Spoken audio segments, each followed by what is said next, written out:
When Jason Statham calls himself the real action star and mocks older heroes as fat, ponytailed has-beens, he thinks he's untouchable. The cocky British star launches a cross-country tour, beating up local fighters to prove his superiority. In small-town Montana, he brutally destroys a 16-year-old kid in front of hundreds of people, breaking ribs and dislocating shoulders while cameras roll. But the quiet martial arts instructor watching from the back row isn't just another concerned citizen. This is Steven Seagal himself. The arrogant movie star has no idea he just hospitalized a teenager in front of a man who's spent decades perfecting the art of destroying bullies. While Statham celebrates his victory and trash talks the old generation, the aikido master approaches with terrifying calm. The injured kid recognizes his mysterious teacher and whispers his name to the crowd. Statham's crew keeps filming, thinking they're capturing another easy win, but they're actually recording their boss's date with justice.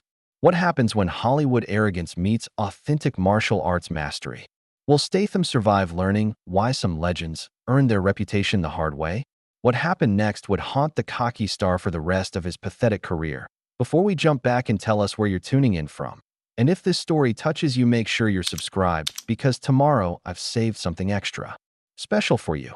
The red on air sign blazed above the camera as Jason Statham settled into the leather chair across from talk show host Marcus Bradley. At 3 p.m. Pacific time, the Bradley Hour commanded an audience of millions, and Statham knew exactly how to work them. His designer leather jacket caught the studio lights perfectly, every detail calculated for maximum impact. So Jason, your latest film's breaking box office records. Bradley began with his practice smile.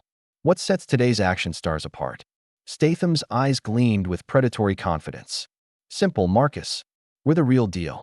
Not like these fat, ponytailed relics from the 80s who think aikido mumbo-jumbo makes them tough. He leaned forward, his voice dripping with disdain. These has-beens had their day when audiences didn't know any better. Now we've got real athletes, real fighters bringing authentic action to the screen. Bradley shifted uncomfortably as Statham's rant gained momentum. You're talking about some pretty legendary figures. Legendary? Statham's laugh was sharp and dismissive. Legends of what? Bad wigs and belly fat? I could take any of these. Old-school pretenders in a real fight. Steven Seagal, Chuck Norris, Van Damme. They're living off past glory while hiding in their mansions, probably afraid to show their faces because they know they can't compete anymore. The host tried to moderate, but Statham dominated the conversation with increasing arrogance. His gestures grew more animated as he painted himself as the evolution of action cinema, dismissing an entire generation of heroes as obsolete frauds. Producer Janet Walsh frantically signaled from behind the cameras. The phone lines were exploding. Social media was erupting, but Statham was just getting started. These martial arts phonies with their spiritual nonsense. He continued, his voice rising. Action is about real skill, real athleticism. Not some fat guy in a ponytail waving his hands around like he's conducting an orchestra. As the segment reached its peak, Statham locked eyes with the main camera. Any of these old-school pretenders want to test themselves against real skill, they know where to find me. But I won't hold my breath waiting for these cowards to crawl out of whatever holes they're hiding in. The timestamp showed 3:47 p.m. as Bradley called for commercial break, Statham's arrogant smirk frozen in the studio lights. The moment they returned from commercial at 3:47 p.m., chaos erupted behind the cameras. Producer Janet Walsh's frantic gestures told the story. Phone lines jammed, social media exploding, and #RealActionStar trending nationwide in real time. Bradley tried to regain control. We're getting quite a reaction to your comments, Jason. Perhaps we should read them, Statham interrupted, his confidence swelling with the attention. Let's hear what the fans really think. Bradley reluctantly began reading viewer responses, most expressing outrage at the blatant disrespect. But Statham doubled down with each criticism, his arrogance reaching new heights. Steven Seagal particularly, he sneered. Word is he's hiding somewhere in the mountains of Montana, probably in some cabin afraid to show his face. Can't blame him. Who wants to be exposed as a fraud at his age?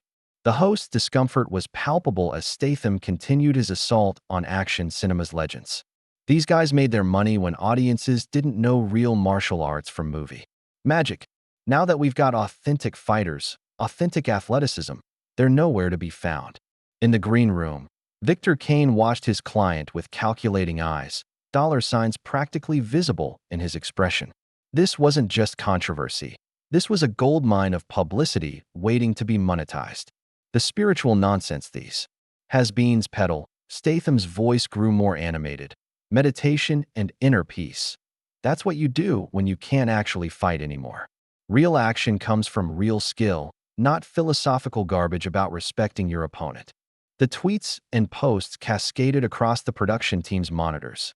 Outrage, challenges, defenders of the old guard rising to meet Statham's assault.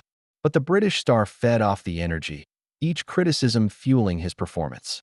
"I'm not hiding behind stunt doubles or wire work like these relics did," he declared.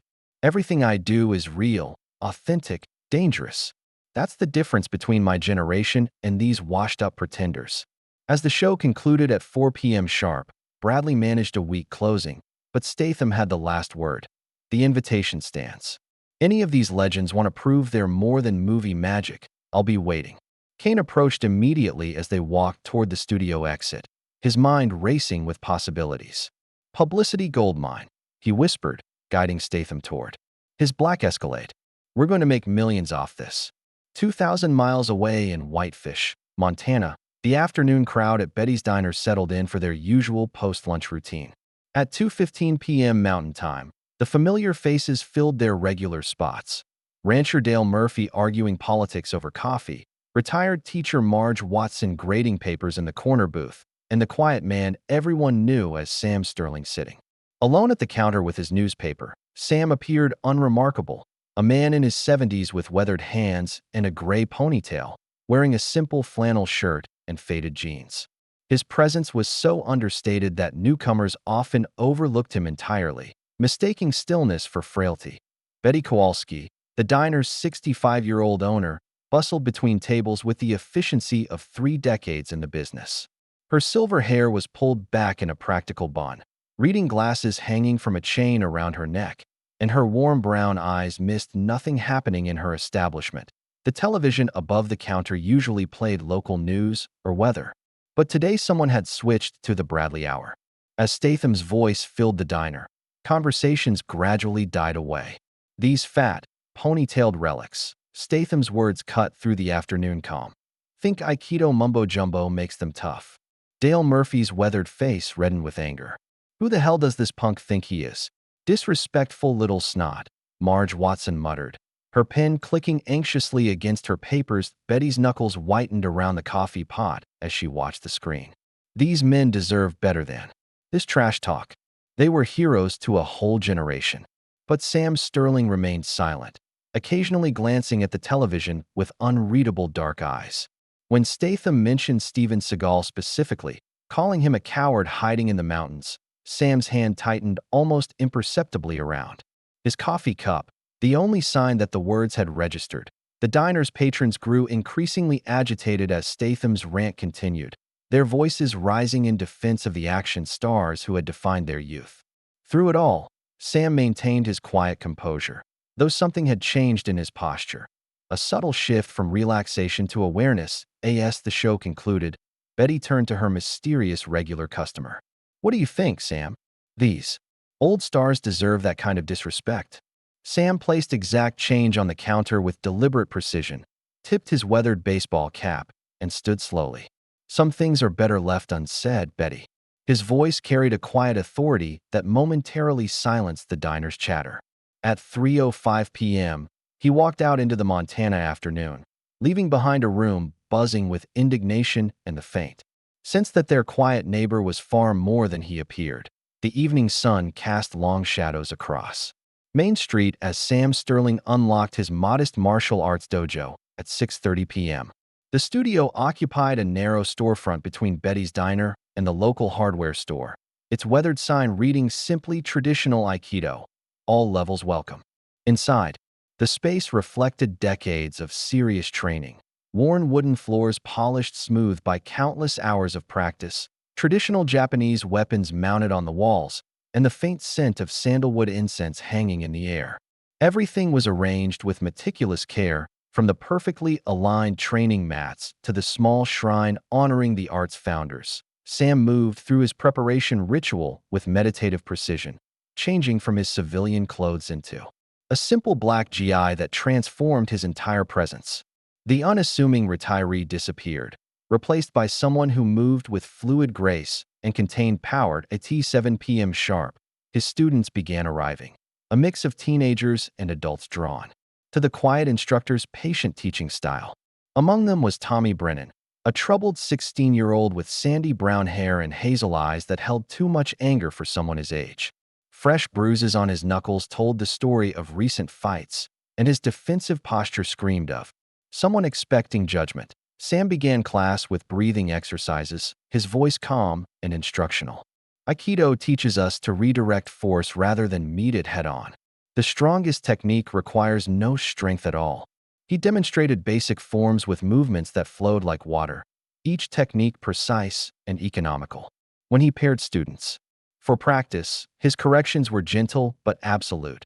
A slight adjustment of foot position here, a whispered reminder about breathing there. Tommy struggled with a complex throw, his frustration mounting with each failed attempt.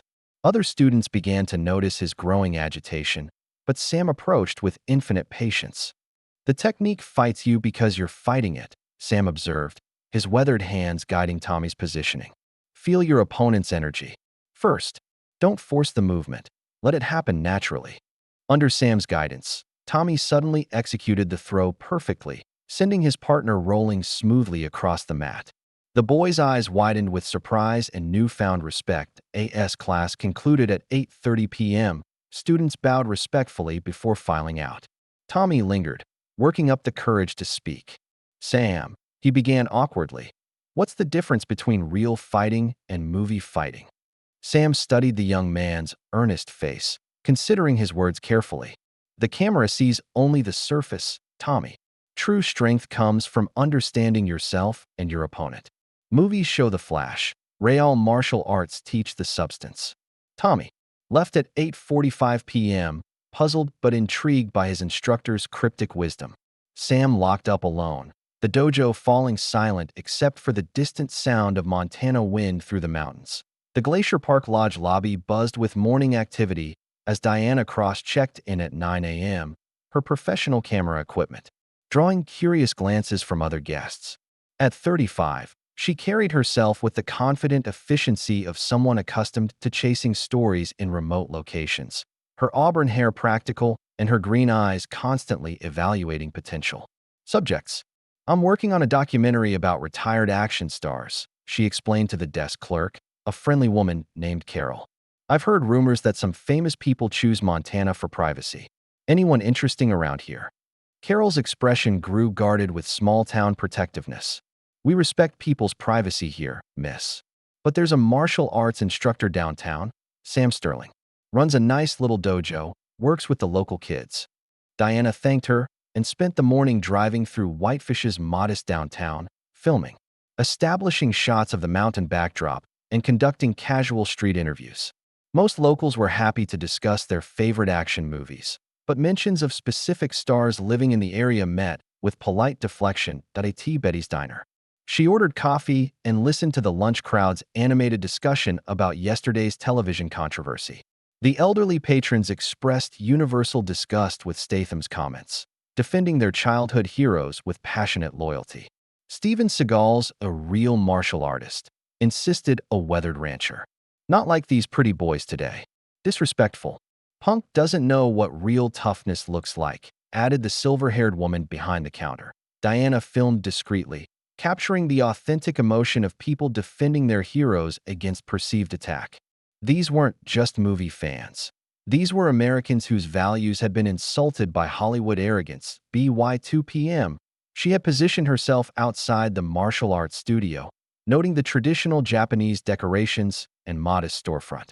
A small sign announced evening classes, and she decided to observe rather than immediately intrude. Settling into her rental car with a thermos of coffee, Diana reviewed her footage while waiting for activity. Something about this quiet mountain town felt significant, though she couldn't yet identify what. The pieces of her documentary were scattered across the landscape, waiting for the right moment to reveal their true pattern. The afternoon sun reflected off the dojo's windows as she prepared for a long surveillance. Victor Kane's Beverly Hills office gleamed with the sterile perfection of successful excess. Floor-to-ceiling windows overlooked the city while Kane paced behind his glass desk at 2 p.m., his manicured hands gesturing animatedly as dollar signs practically danced in his calculating eyes. "Jason, you beautiful, arrogant bastard," Kane said, his voice thick with manufactured enthusiasm. "You've just handed us a gold mine." Statham lounged in the leather chair across from him, scrolling through social media reactions to his television appearance. Thousands of comments flooded his mentions. Outrage, challenges, defenders of the old guard mobilizing against his assault on their heroes. "They're eating it up," Statham observed with satisfaction. "Look at this engagement." Kane's grin widened as he outlined his vision. "Challenge tour. We take you across America, small towns, local fighters. Everything filmed for a reality documentary.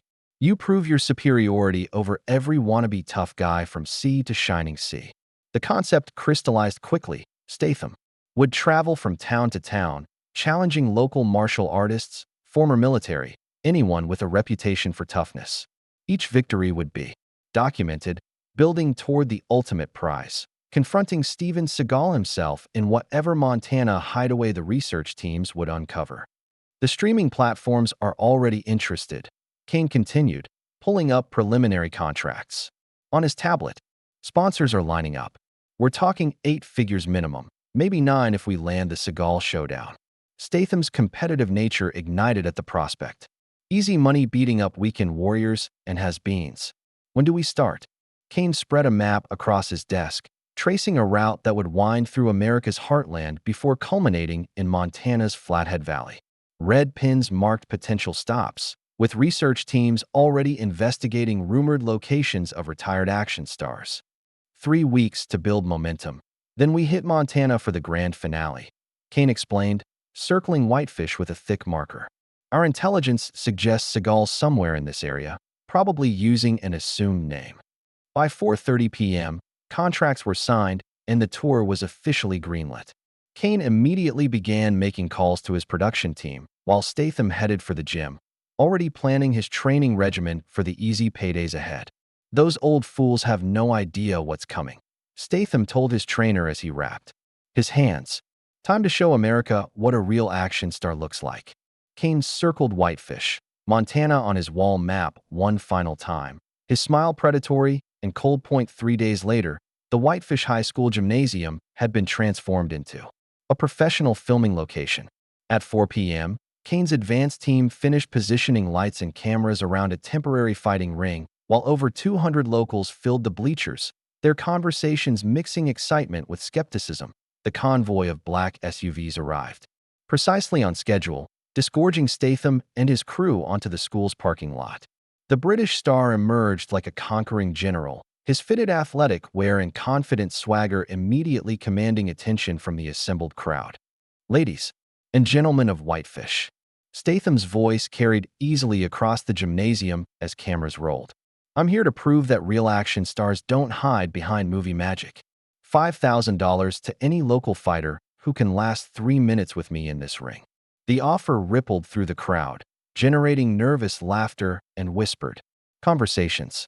Several men stepped forward tentatively, a local bouncer, an ex-military mechanic, and surprisingly, Tommy Brennan despite his obvious physical disadvantage. Diana Cross positioned herself strategically in the crowd, her documentary camera capturing the carnival atmosphere Kane had orchestrated. The local sheriff, Frank Novak, maintained order, while clearly disapproving of the spectacle invading his quiet town. "Anyone else?" Statham called out, playing to his cameras. "Come on, Montana.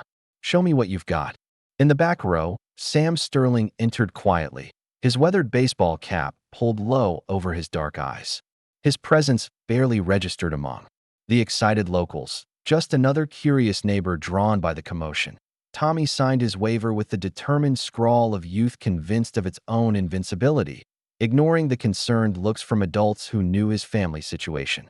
His sandy brown hair was freshly combed, his best flannel shirt pressed. He was treating this like the most important moment of his young life, As the weigh-in and interviews concluded by 5:30 p.m., Statham worked the crowd with practiced charm, while his team made final camera adjustments. The main event was scheduled for 7 p.m., giving everyone time for dinner and building anticipation. Diana noticed Sam leaving early, something about his fluid movements catching her trained eye. The way he navigated through the crowd showed perfect spatial awareness and balance, qualities her documentary work had taught her to recognize in exceptional subjects. By 7 p.m., the gymnasium was packed beyond capacity, with overflow crowds standing along the walls and pressed against the windows.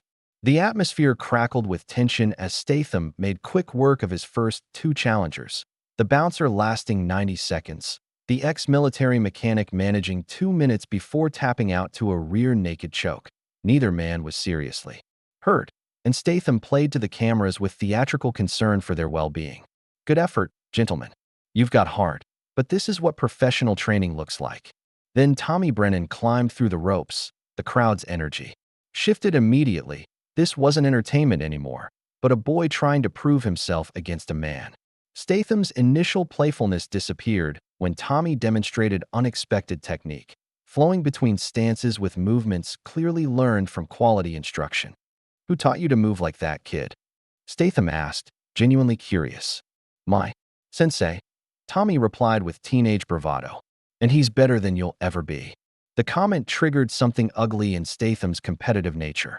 What began as a demonstration became personal, his strikes harder than necessary, his takedowns more violent than required. Kane's voice from ringside encouraged the brutality. "Make it dramatic, Jason. Give them a show they'll remember." Tommy fought with heart that his body couldn't match, landing a few solid shots that surprised Statham and earned cheers from the crowd. But the size and experience gap was insurmountable. Statham's professional training began systematically, breaking down the teenager's defense. The beating crescendoed at 7:23 p.m. when Statham landed a devastating combination that dropped Tommy unconscious to the mat, blood streaming from his nose, his left shoulder visibly dislocated from the impact with the canvas. The crowd's cheers transformed to horrified silence, then explosive anger as the reality of what they'd witnessed sank in. This wasn't sport, it was cruelty. As paramedics rushed into the ring, Diana turned her camera toward the back of the gymnasium. Sam Sterling was rising from his seat, and for the first time, she saw past his humble disguise. The way he moved, the controlled fury in his dark eyes, the aura of barely contained violence. She knew exactly who had been sitting in their community all along. Steven Seagal was no longer hiding, the sterile fluorescent lights of Whitefish. General Hospital's emergency room cast harsh shadows across Sam Sterling's weathered face as he sat in the waiting area at 8:15 p.m. His hands were clasped tightly, knuckles white with controlled tension, the mild-mannered dojo instructor replaced by something far more dangerous. Dr. Patricia Reeves emerged from the treatment area, her scrubs bearing traces of Tommy's blood. "He'll recover. Concussion, dislocated shoulder, 3 cracked ribs. The boy's lucky. Could have been much worse." Sam's dark eyes never left the doctor's face. "Can I see him?" "Family only, I'm afraid. I'm his instructor. He has no father." Something in Sam's quiet authority made the doctor reconsider. She led him through sterile corridors to a private room where Tommy lay conscious but groggy, his left arm immobilized in a complex sling. "Sensei." Tommy's voice was thick with pain medication, but his eyes focused with effort. "You came." Sam pulled a chair close to the bed, his presence somehow filling the small room. "Tommy, I need to tell you something. My real name isn't Sam Sterling." The teenager's eyes widened as recognition dawned. You're actually Steven Seagal," Sam confirmed quietly. "And I give you my word, this isn't over, son. A man protects those who cannot protect themselves." Tommy's battered face showed awe mixed with vindication. "I knew you were special. The way you moved, the things you could do." Betty Kowalski appeared in the doorway, having rushed from the diner when she heard about the incident. Her warm brown eyes took in the scene, her quiet customer sitting beside the injured boy with unmistakable protective intensity. "Steven," she said softly, finally understanding who had been drinking coffee at her counter for 3 years. "I've seen your movies. That boy deserved better than what happened tonight." Seagal stood slowly, his transformation complete. The humble instructor was gone, replaced by the legendary protector his fans remembered. He'll get it, Betty. That's a promise. At 9:30 p.m., they left the hospital together under Montana's star-filled sky. Seagal's purpose crystallized into something sharp and unforgiving. Justice would be served, not for cameras or fame, but because it was right. The Glacier Park Lodge bar hummed with celebration at 10 p.m. as Statham held court among his crew, buying rounds and basking in the evening's success. Kane filmed everything for social media, capturing his star's victory speeches and the team's manufactured camaraderie. That's how you handle small-town tough guys, Statham declared, raising his whiskey glass. Clean, professional, decisive. The kid had heart, I'll give him that, but heart doesn't beat skill. His cameraman laughed on cue while Kane documented every moment, already editing the narrative in his head. The injured teenager would become a footnote, another conquest in Statham's march toward ultimate victory. The bar's atmosphere shifted like a sudden weather change when Steven Seagal walked through the entrance. Conversations stopped mid-sentence. Heads turned with collective recognition. The legend himself moved through the room with calm confidence, his presence commanding attention without demanding it. Every step was deliberate, every gesture controlled. Mr. Statham, Seagal's voice carried clearly across the suddenly silent bar. I'm Steven Seagal. For a moment, Statham's confident mask slipped, genuine surprise flickering across his features. Then the bravado returned, amplified by alcohol and audience. Well, the legend finally shows himself, Statham sneered, his crew instinctively reaching for their cameras. Come to congratulate me on putting one of your students in the hospital? Seagal ignored the taunts, approaching Statham's table with measured steps. I'm here to make you an offer. Tomorrow evening, same gymnasium. You and me, no cameras, no crew. Just two men settling things properly. He placed a simple white card on the table with the gym's address written in precise handwriting. Kane started to object, seeing his controlled narrative threatened, but Seagal's attention never wavered from Statham.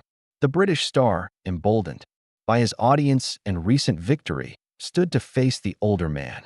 What makes you think you can take me, old man? Statham's voice carried theatrical confidence. I just proved what happens when your students face real skill. Seagal turned toward the exit, pausing without looking back. 30 years of knowing the difference between fighting for cameras and fighting for what's right.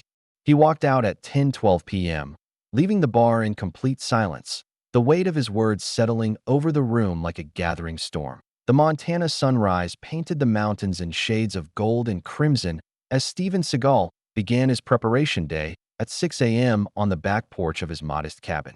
The meditation came naturally after decades of practice, his breathing deep and controlled as he centered himself for what lay ahead. His morning routine unfolded with deliberate ritual, stretching exercises that maintained flexibility despite his 73 years, followed by form practice in his backyard.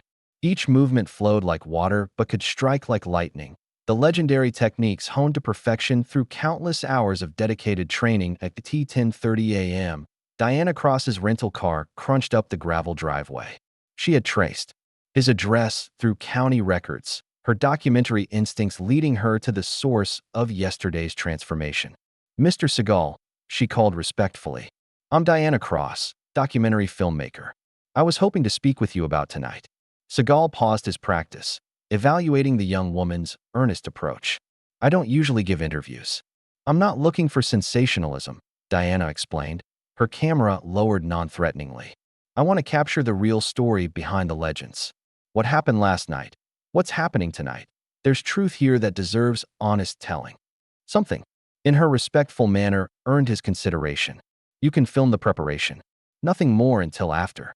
For 2 hours, Diana documented Seagal's methodical approach to the coming confrontation, not the aggressive posturing of a prize fighter, but the centered focus of a martial artist preparing for necessary action.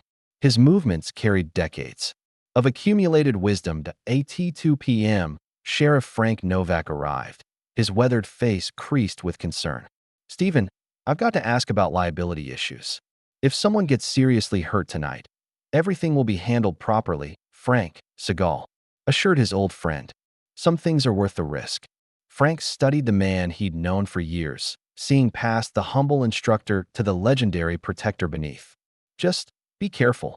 The whole town's counting on you. They parted at 2:30 p.m., Diana heading downtown to capture community reactions, while Frank reluctantly agreed to provide security for the evening's confrontation at by 4 p.m. Word of the Seagal versus Statham match had spread through Whitefish like wildfire. Betty's diner overflowed with excited locals discussing the evening's prospects, their conversations mixing anticipation with genuine concern for their quiet neighbor. "Sam's been good to this community for years," Betty declared while refilling coffee cups. "If anyone can put that punk in his place, it's him." But Dale Murphy expressed the worry many felt. "Steven's in his 70s. That British boy's a professional fighter in his prime." Downtown, Statham commandeered the local gym for his preparation, his crew filming every moment of his training session. Between sets, he provided running commentary for the cameras about, teaching the old dog new tricks and ending a myth that should have died 20 years ago. Seagal was impressive back in the day, Statham acknowledged with theatrical generosity, but Father Time catches everyone. Tonight, Montana learns what happens when legends meet reality. Meanwhile, Tommy was released from the hospital at 3 p.m., his arm secured in a complex sling, but his determination intact. Against doctor's orders and his mother's protests, he insisted on attending the evening's event. "He stood up for me," Tommy told anyone who would listen. "I need to be there when he shows that punk what real fighting looks like." The afternoon tension built steadily as both camps prepared. Kane's production team set up additional cameras despite Seagal's request for privacy, arguing that public interest demanded documentation. Local businesses closed early as owners prepared to attend, treating the evening like a holiday at Betty's diner. A steady stream of customers asked about Sam's chances, their loyalty unwavering but their concern genuine. Betty served coffee with fierce pride. A framed photograph of Tommy recovering in the hospital prominently displayed beside the register, by 6 p.m. Both men began their final preparations, Statham suiting up in designer fight gear while his team reviewed camera angles, and Seagal dressing simply in his black GI at his mountain cabin. Before leaving home, Seagal spent a few quiet moments looking at old photographs from his Hollywood days, then drove his weathered pickup truck toward town as the sun set behind the mountains, ready to prove that some legends never fade. The Whitefish High School gymnasium erupted with energy at 7 p.m. as nearly 400 people squeezed into a space designed for half that number. The overflow crowd pressed against walls and windows, their collective anticipation creating an electric atmosphere that Kane's cameras captured from every angle. Statham entered first to a mixed reception, scattered cheers from younger spectators, contrasted sharply with boos from the majority who remembered his brutal treatment of Tommy. He played to his supporters, shadow boxing and flexing for the cameras while his crew documented every moment. Then Steven Seagal walked through the gymnasium doors. The crowd rose as one, delivering a sustained standing ovation that shook the building's steel frame. 3 years of quiet service to their community crystallized into overwhelming support for their hidden legend. Seagal acknowledged Tommy in the front row with a slight nod, the boy's face beaming despite his sling. Sheriff Novak provided brief introductions, his voice carrying the weight of official authority. "Gentlemen, you know the rules. This is a demonstration of skill, not a street fight. Keep it clean." The match began with Statham opening aggressively, throwing quick combinations and attempting explosive takedowns. His strategy was obvious: overwhelm the older man with youth and conditioning before Seagal could establish any rhythm. But Seagal moved like flowing water, each of Statham's attacks redirected with minimal effort. Where Statham used force, Seagal applied technique. Where the younger man sought to overpower, the master demonstrated control. The contrast was immediately apparent to anyone who understood fighting. Statham's flashy, aggressive combinations looked impressive but accomplished nothing against Seagal's fluid defensive positioning. Every wild swing was met with subtle footwork that left Statham off balance and frustrated. "Stand still and fight," Statham demanded, his breathing already labored from chasing shadows. That Seagal's response was wordless. A perfectly timed entry that caught Statham's overextended punch, redirected the energy, and sent the British star stumbling across the mat. The crowd roared its approval as Seagal demonstrated the economical violence that had made him legendary. At 7:10 p.m., 10 minutes into the contest, Seagal had clearly established dominance through superior technique and ring generalship. Statham's early aggression was giving way to desperate flailing as he realized he was being systematically outclassed. At 7:23 p.m., Seagal executed the sequence that defined his legend. As Statham charged forward with a wild haymaker, the master stepped offline, caught the extended arm, and flowed into a perfect aikido throw that sent his opponent sliding across the gymnasium floor with devastating grace. Statham hit the mat hard, the impact driving air from his lungs as Seagal followed through with a textbook joint lock. The submission hold was applied with surgical precision, painful enough to force immediate compliance, controlled enough to avoid permanent damage. "Tap out," Seagal said quietly, his voice carrying across the silent gymnasium. Statham's hand slapped the mat repeatedly, his submission clear and decisive. The crowd exploded in celebration as Seagal immediately released the hold and stepped back, offering his hand to help his defeated opponent to his feet. For a moment, it seemed the confrontation might end with dignity intact. Seagal's gesture of sportsmanship drew appreciative murmurs from the audience, and even some of Statham's crew nodded with grudging respect. Then humiliation overrode Statham's better judgment. As Seagal turned to acknowledge the crowd's appreciation, Statham launched himself from the mat in a desperate sucker punch. His fist caught Seagal between the shoulder blades, sending the older man stumbling forward as boos erupted from the spectators. "This isn't over," Statham snarled, following up with a series of strikes while Seagal regained his balance. The crowd's celebration turned to outrage as Statham abandoned all pretense of sportsmanship. Eye pokes, low blows, illegal holds. Every dirty trick from his arsenal emerged as Kane shouted encouragement from ringside. But Seagal's expression had changed completely. The patient instructor was gone, replaced by the legendary action hero. His fans remembered. When Statham attempted another cheap shot, Seagal caught his wrist mid-strike and twisted with explosive precision. The counterattack was swift and merciless. Statham found himself on the receiving end of classic Steven Seagal techniques. Precise strikes to pressure points, devastating throws that used his own momentum against him, joint manipulations that demonstrated absolute control over his opponents. Bodied at by 7:35 p.m., Seagal had Statham trapped in a painful submission hold when Kane's voice cut through the gymnasium. "Cut. That's enough."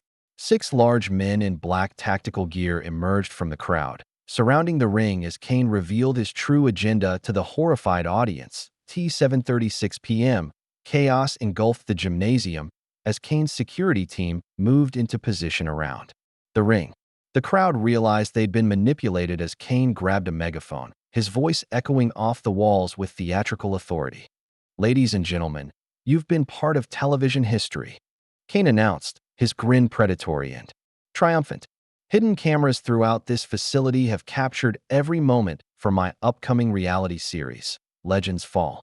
The audience's confusion turned to outrage as the full scope of Kane's deception became clear.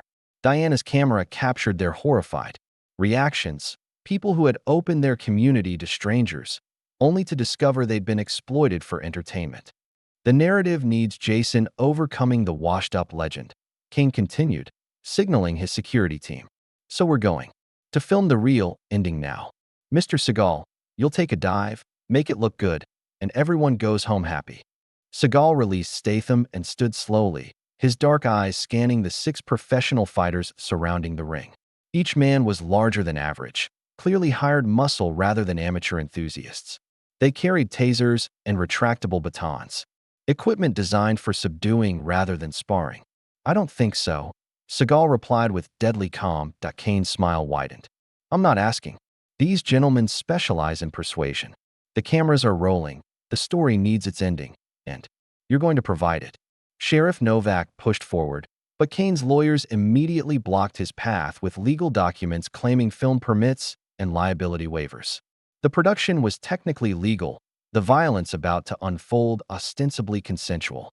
"Clear the civilians," Seagal commanded, his voice carrying absolute authority despite being outnumbered 6-1. The crowd began evacuating toward the exits, their excited anticipation replaced by genuine fear. Tommy refused to leave until Betty physically guided him away. The boys' protests echoing through the corridors. At 7:41 p.m., Seagal stood alone in the center of the gymnasium, facing Kane's mercenaries with cameras rolling from multiple angles. The security team advanced with military precision, confident in their numbers and superior equipment. Kane's voice boomed through the megaphone. Lights, camera, action.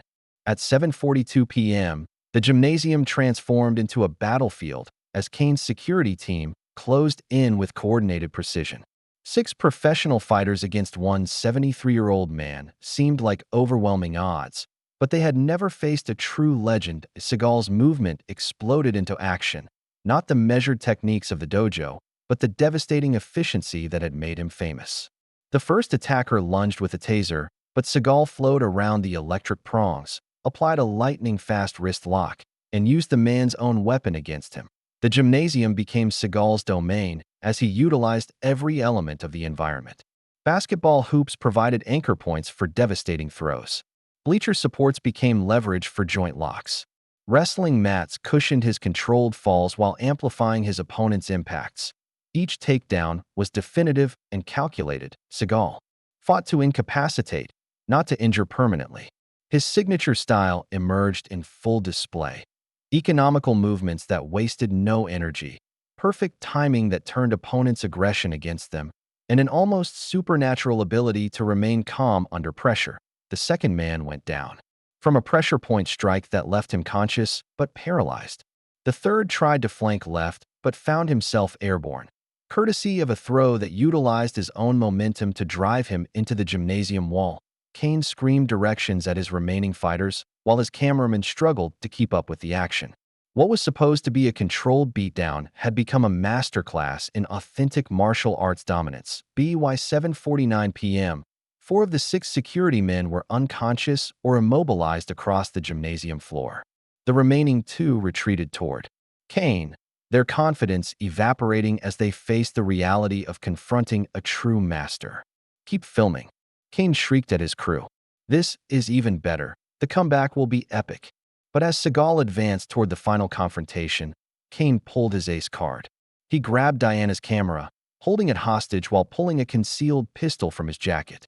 "One more step, and I destroy the only honest record of tonight," Kane threatened, his voice cracking with desperation. Seagal hesitated for a crucial moment, and Statham blindsided him with a metal folding chair, the impact echoing through the gymnasium like a gunshot. At 7:50 p.m., blood trickled down Seagal's scalp from the chair shot as he staggered forward, his legendary balance momentarily compromised. Kane's desperate laughter echoed through the gymnasium while his remaining men moved to restrain the dazed warrior. "Hold him still," Kane screamed at his security team. "Jason, finish this for the cameras." But the chair shot had awakened something primal in Steven Seagal. As the 2 remaining mercenaries grabbed his arms, he exploded into motion with violence that dwarfed everything that had come before. His right elbow drove backward into the solar plexus of the man behind him, while his left hand found the pressure point below his captor's ear. Both men dropped instantly, their nervous systems overwhelmed by precisely applied force. Statham approached. With the baseball bat he'd retrieved from the equipment room, his earlier defeat forgotten in the chaos of Kane's scheme. "Stay down, old man. This ends with me on top." Seagal wiped blood from his eyes, his dark gaze now carrying the focused intensity that had terrorized movie villains for decades. The humble instructor was completely gone, replaced by the legendary action hero his fans remembered in their most vivid fantasies. "You want to see real action?" Seagal's voice was barely above a whisper, but it carried across the entire gymnasium that he moved towards Statham with predatory grace, each step deliberate and threatening. The British star swung the bat in a vicious arc, but Seagal flowed around the weapon like smoke, his defensive positioning making the attack look clumsy and desperate. Kane backed toward the exit, still clutching Diana's camera and his pistol, but his attention was fixed on the unfolding confrontation. His carefully orchestrated plan was disintegrating into authentic violence that no amount of editing could control. The remaining security men who were still conscious crawled toward the exits, their professional confidence shattered by encountering someone who fought with lethal efficiency rather than theatrical flash. At 7:55 p.m., Seagal and Statham faced each other in the center of the destroyed gymnasium, surrounded by unconscious bodies and overturned equipment. The only sounds were their heavy breathing and the persistent hum of Kane's cameras, still rolling as they captured the moment when Hollywood fiction would meet Montana reality. The final confrontation began at 7:55 p.m. with Statham and Seagal circling each other through the debris-strewn gymnasium. Every element that had led to this moment crystallized into pure, focused violence. Arrogance meeting wisdom, youth challenging experience, manufactured toughness facing authentic mastery. Statham opened with desperate fury, swinging the baseball bat in wide arcs designed to keep Seagal at distance. But the master flowed around each attack with fluid precision, his footwork making the younger man's aggression look crude and wasteful. "Stand still and fight," Statham demanded, frustration mounting as his powerful swings met only air. Seagal's response was classic. He didn't meet force with force, but redirected Statham's energy with subtle shifts in position and timing. When the British star overcommit to a particularly vicious swing, Seagal stepped inside the arc and applied a joint lock that made Statham scream. The technique lasted only seconds before Seagal released it, but the message was clear: he could end this confrontation whenever he chose. Instead, he created distance, giving his opponent another chance to reconsider. "This doesn't have to continue," Seagal said quietly. "You can walk away with your dignity intact." But humiliation and Kane's shouted encouragement drove Statham to new levels of desperation. He charged with the bat raised overhead, putting everything into one final, decisive attack. Seagal's counter was poetry in motion, a sidestep that took him offline from the descending weapon, a hand placement that redirected Statham's forward momentum, and a throw that sent the younger man tumbling across the mat while the bat flew harmlessly away. Statham rolled to his feet, but his confidence was finally broken. Every technique he'd tried had been neutralized, every attack turned against him. He faced a master who fought with decades of accumulated wisdom rather than mere physical ability. At 8:03 p.m., Seagal executed a perfect disarm sequence, sending the baseball bat skittering across the floor with a metallic clatter that echoed through the silent gymnasium. Statham dropped to one knee, exhausted and thoroughly outclassed. Instead of delivering a finishing blow, Seagal extended his weathered hand in a gesture of mercy. "It's over," he said with quiet authority. "You can end this with honor." At 8:04 p.m., Jason Statham knelt on the gymnasium floor, Steven Seagal's offered, hands suspended between them like a bridge toward redemption. For a heartbeat, genuine sportsmanship seemed possible. The older man's gesture of mercy might salvage dignity from complete defeat. Statham appeared to reach for the extended hand, his face showing what looked like acceptance of his thorough outclassing. The crowd held its collective breath, hoping their legend's graciousness might inspire genuine change in his opponent. Instead, Statham's hand flashed to his ankle, withdrawing a concealed tactical knife in one fluid motion. The blade caught the gymnasium lights as he lunged upward, targeting Seagal's exposed midsection with the desperate gambit of a man who refused to accept defeat. But Steven Seagal hadn't survived decades of real combat by trusting in human decency. His reaction was instantaneous and devastating, a deflection that sent the knife hand wide, followed by a wrist lock that applied precisely calculated pressure to the joint. Statham's fingers opened involuntarily, the weapon clattering across the floor as Seagal completed the technique with a throw that put the younger man flat on his back. The joint lock continued, not to cause pain, but to demonstrate absolute control. Seagal's knee pressed against Statham's chest while his grip on the trapped wrist could increase pressure incrementally, from discomfort to agony to permanent damage, all at the master's discretion. "This ends now." Seagal's voice carried the quiet authority of a man who had faced death countless times. "No more tricks, no more shortcuts. Are you ready to be a man about this?" Statham's eyes showed genuine fear for the first time as he felt the full extent of his helplessness. Every muscle in his body was controlled by Seagal's positioning, every attempt to struggle only demonstrating how completely he'd been dominated. "I tap," Statham gasped, his voice barely audible. "I tap out." But this time, He wasn't just submitting to a technique. He was surrendering completely. Finally understanding that he'd encountered something far beyond his comprehension, at 8:06 p.m., Seagal released the hold and stepped back. His point made without cruelty or excess, Seagal stepped away from the defeated Statham at 8:07 p.m. Victor Kane's desperation reached its breaking point. His meal ticket lay humiliated on the gymnasium floor, his carefully orchestrated scheme crumbling into authentic defeat that no amount of editing could salvage. Millions of dollars. Kane shrieked, his voice cracking with hysteria as he fumbled through his briefcase. You've cost me millions. The pistol emerged from beneath his contracts, a snub-nosed .38 that shook in his manicured hands as he trained it on Seagal's back. The weapon looked foreign in his soft grip, more prop than tool, but deadly nonetheless. Turn around, you son of a bitch. We're filming Jason's comeback right now, or I put a bullet in your spine. The gymnasium fell silent except for Kane's ragged breathing and the persistent hum of his cameras, still rolling to capture his complete psychological breakdown. Seagal turned slowly, his hands visible and empty, dark eyes evaluating the distance and angles with professional calculation. Victor, Diana Cross called from the crowd, her backup camera trained on the unfolding scene. I've been recording everything. Your confession, your threats, your staged fights. It's all documented. Kane's head snapped toward her, the gun wavering. Between targets. You little bitch. You've ruined everything. Sheriff Novak and his deputies finally broke through Kane's legal barriers, storming the gymnasium with weapons drawn and voices commanding immediate surrender. But Kane was beyond rational thought, his finger tightening on the trigger as years of manipulation and exploitation collapsed into this single moment of exposed cowardice. Drop the weapon, Novak commanded, but Kane's attention was fixed on Seagal, blame and fury distorting his features to eye in the chaos of law enforcement's arrival. Seagal moved with lightning precision.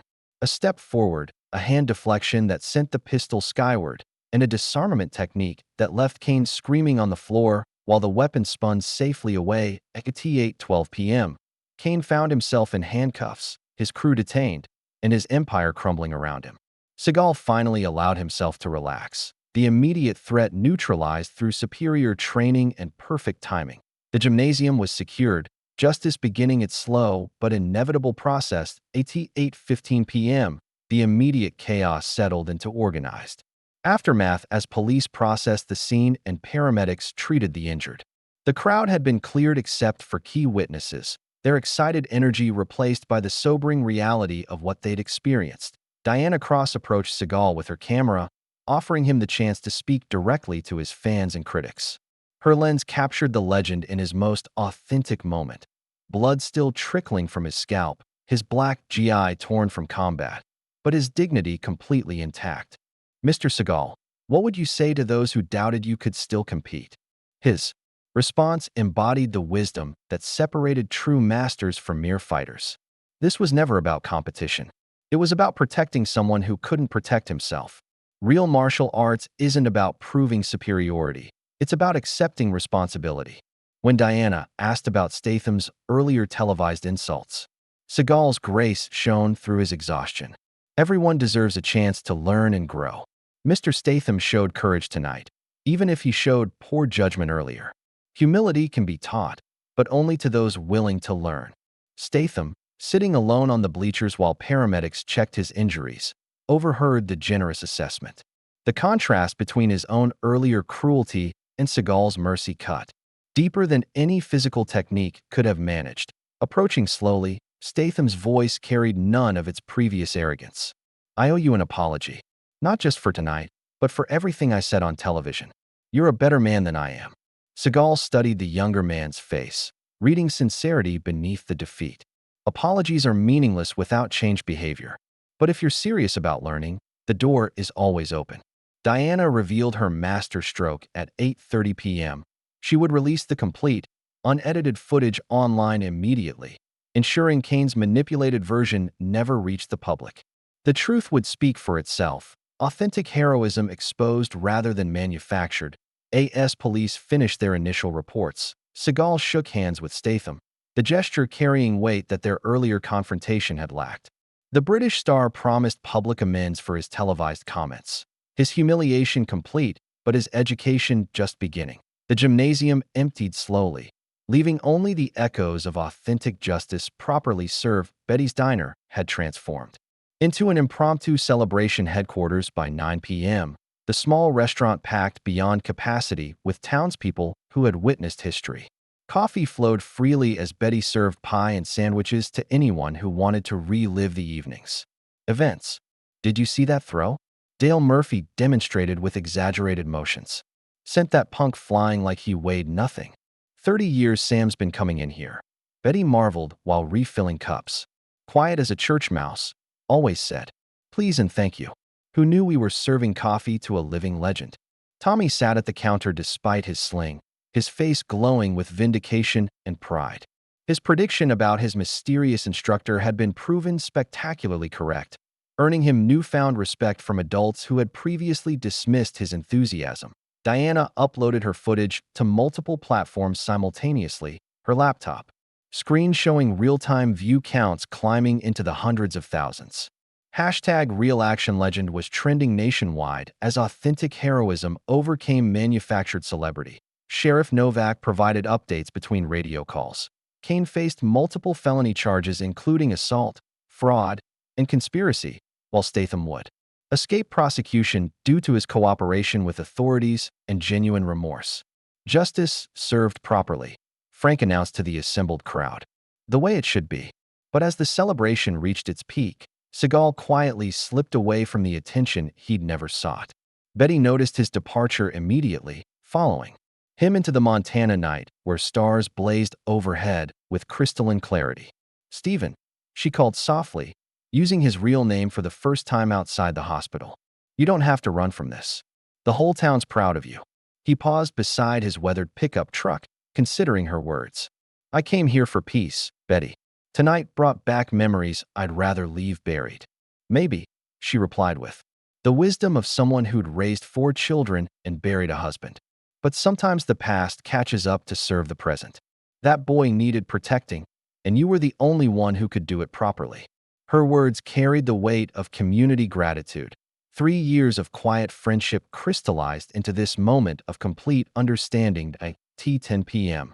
They stood together under the vast Montana sky, legend and friend, protector and protected. Outside Betty's Diner at 10:15 p.m., the celebration continued inside, while Steven Seagal and Betty Kowalski stood beneath the infinite Montana stars. The weight of the evening's events settled between them like old friends sharing comfortable silence. Thank you, Betty said finally, her voice carrying 3 years of accumulated respect. Not just for tonight, but for being the kind of man who could live among us without expecting special treatment. You earned our loyalty before we ever knew who you were. Seagal leaned against his truck's tailgate, the metal cold against his back as he processed her words. I came here running from what I'd become in Hollywood. Tonight reminded me why I became a martial artist in the first place, to protect others and uphold principles larger than myself. Their conversation was interrupted by approaching footsteps. Jason Statham emerged from the lodge, his earlier arrogance replaced by genuine humility. His face bore the marks of their confrontation, but his posture showed something more profound than physical defeat. Mr. Seagal, Statham began awkwardly. Could I speak with you privately? Betty nodded and returned inside, leaving the 2 men alone under the starlight. Statham's apology came haltingly, each word carefully chosen. I was wrong about everything. The comments, the disrespect, thinking success made me superior. Would you consider teaching me proper martial arts discipline? Not for cameras or publicity, but because I need to learn what you represent. Seagal studied the younger man's face, reading sincerity beneath the bruises. Real training requires humility, patience, and service to something greater than yourself. Are you prepared for that? I am, Statham replied without hesitation. After tonight, I understand the difference between being tough and being strong. Diana approached with her laptop, showing the worldwide reaction to her footage. Comments poured in from around the globe. Veterans thanking Seagal for defending their values. Martial artists celebrating authentic technique over flashy choreography. And fans expressing joy at seeing their hero prove that legends never truly fade. At 10:30 p.m., Seagal agreed to consider Statham's request after a period of reflection and community service. As the British star left with genuine gratitude, Diana showed him the final metrics. Truth had triumphed over manipulation in the court of public opinion. 1 week later at 7 a.m., Steven Seagal unlocked his dojo to find a line of hopeful students stretching down Main Street. Word of his true identity had transformed the modest studio into a pilgrimage destination, with visitors arriving from across the country seeking authentic martial arts instruction. Among the familiar faces were surprising additions. Tommy Brennan had become his most dedicated student, arriving early each day despite his healing shoulder to help prepare the studio and assist with newer students. His transformation from angry teenager to focused martial artist demonstrated the power of proper mentorship. Most shocking was Jason Statham's presence, dressed simply in workout clothes rather than designer gear, approaching his training with the humility of a true beginner. His celebrity status meant nothing on the mats, only his willingness to learn and grow. Sensei, Tommy addressed Seagal with newfound respect. Should we start with breathing exercises? The word felt natural, earned through shared struggle rather than automatic deference. Seagal nodded approvingly as his students, both old and new, arranged themselves for the evening's instruction. Diana's documentary, The Real Action Hero, had earned critical acclaim for its honest portrayal of authentic heroism versus manufactured celebrity. The film's success came not from sensationalism, but from capturing truth in an industry built on illusion. Kane faced multiple felony charges in federal court, his career destroyed by his own greed and desperation. The investigation into his business practices revealed years of exploitation and manipulation, providing justice for countless victims of his schemes. As the advanced class concluded at 8:30 p.m., Seagal surveyed his expanded dojo with quiet satisfaction. A new sign hung beside the entrance. Traditional aikido. All welcome. Ego check at the door. Driving home past Betty's diner, he noticed the framed photograph now hanging beside the register. Himself with Tommy after the boys' hospital release. Both of them smiling with the bond that connected true teacher and dedicated student. At his cabin, Seagal settled into his reading chair with a well-worn book of philosophy, the sounds of Montana evening peaceful around him. The mountains remained eternal, the values worth fighting for unchanged, and the satisfaction of a day spent teaching others to protect what mattered most filled his quiet home with contentment. Some legends, he reflected, were worth preserving. If you liked the story, please watch another story on our channel and subscribe to the channel.